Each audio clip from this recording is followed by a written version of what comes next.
অপ্রদর্শিত আয় কিংবা কালো টাকা সাদা করার পক্ষে বাংলাদেশ উন্নয়ন গবেষণা প্রতিষ্ঠান বিআইডিএস।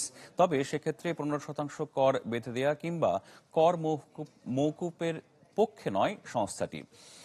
ঘোষিত বাজেটে এ নিয়ে এক অনুষ্ঠানে এমন কথা বলেছে বিআইডিএস এর মহাপরিচালক বিনায়ক সেন।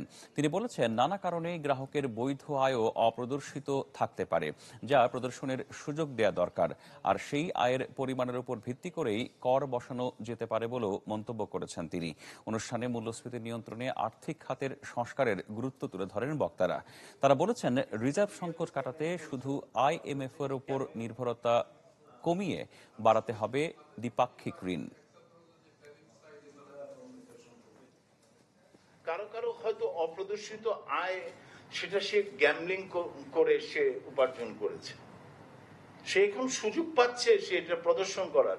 সে তো আগে প্রদর্শন করার সুযোগই পেত না, সাহসই পেত না, সেটা লুকায় রাখতো বালিশের নিচে, এখন সে সুযোগ পাচ্ছে।